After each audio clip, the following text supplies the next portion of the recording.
Hello, Centerline fourth graders. Today we're going to read Animal Skins by Mary Holland.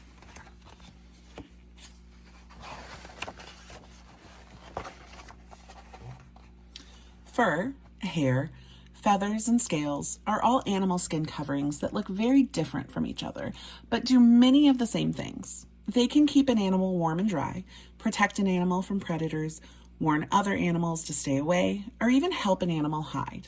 Camouflage. The wings and bodies of moths and butterflies are covered with tiny powdery scales. The scales on this moth's wings are colored to look like big eyes to scare off predators.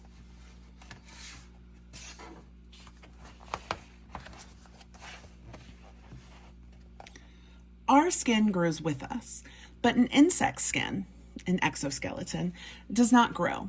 Like snakes, when a young insect's skin gets too tight, it must replace it. The insect makes a new, larger skin under its old one, and then sheds its old skin. Some insects shed their skin many times before they become an adult. After a young cicada grows wings, it splits its skin one final time and flies away. And there's the cicada skin and the adult cicada.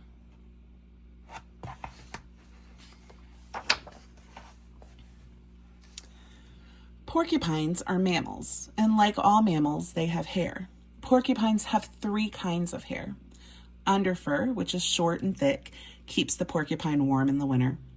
Guard hairs, long, sensitive hairs, act like whiskers, letting a porcupine know when it brushes against something. And quills, stiff, pointed hair used for protection. Quills are hard, hollow, and pointed, with little hooks at their tips. If you touch one, it will stick into you. But don't worry, if you don't touch a porcupine, you won't get any quills in you. A porcupine cannot throw its quills any more than you can throw your hair.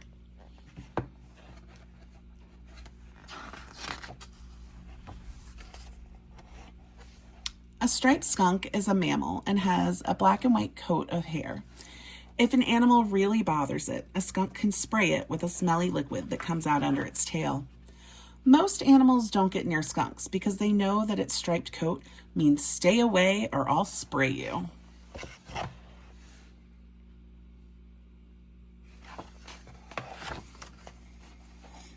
Young deer, or fawns, have no way of defending themselves if a predator comes along. To keep from being discovered, fawns have no scent for the first few days after they're born. During their first summer, they are also covered with white spots. These spots help them blend into the woods and fields where they live, so they won't be noticed.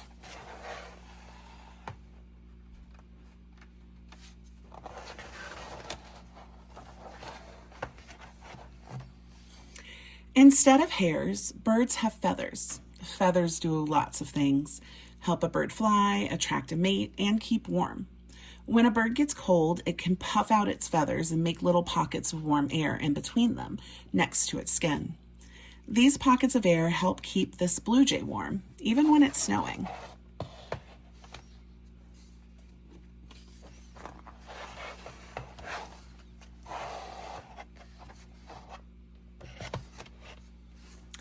Sometimes the color of an animal's skin covering can tell you whether you are looking at a male or a female animal. Many male birds have more brightly colored feathers than females. Can you think of why this might be? The female bird usually sits on the nest and incubates the eggs. Would bright feathers be easier to see? Why would a bird on a nest full of eggs or nestlings not want to be seen? There's the male and the female.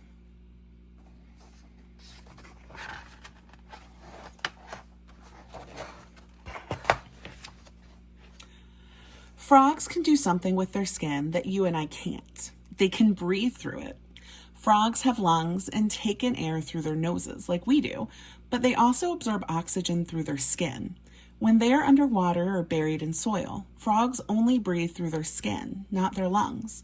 In order for them to do this, their skin must remain moist. Like snakes, frogs regularly shed their old skin. However, unlike snakes, they pull it off over their heads with their front feet, and then they eat it.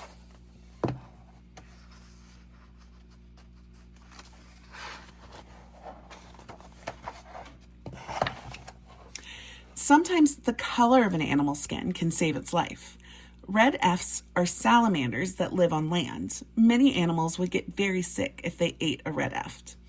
The color red can mean danger. When salamander eating predators see the red F's red skin, they know not to eat it.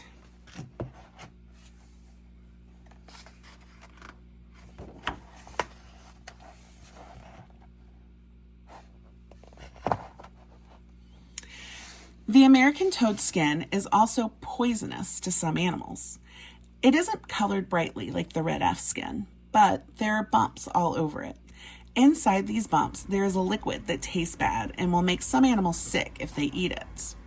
However, holding an American toad is not dangerous. You will not get sick or get warts.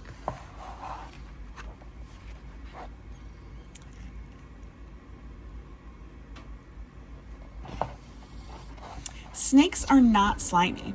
They are reptiles and, like all reptiles, have thick sections of dry skin called scales. Some snakes have smooth scales, some have rough. Scales are hard and protect a snake from predators. They also help a snake move. A snake never stops growing. The more it eats, the faster it grows. A snake's skin cannot grow, so when it gets too tight, a snake grows a new, bigger skin and sheds the old one. If you look closely at a shed snake skin, you can see the scales. Snakes don't have eyelids. Instead, they have special see-through scales, spectacles, that cover and protect their eyes. Can you find them?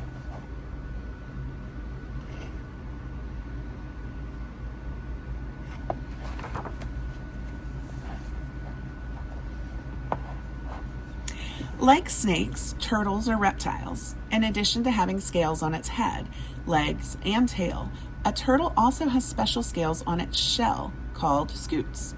They form a kind of skin over the bony shell. The scutes are made out of the same material, keratin, as the horns, beaks, and nails of other animals.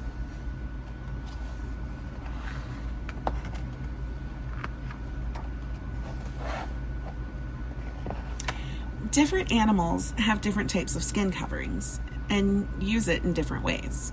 Do you have fur, hair, feathers, or scales? How does your skin covering help you?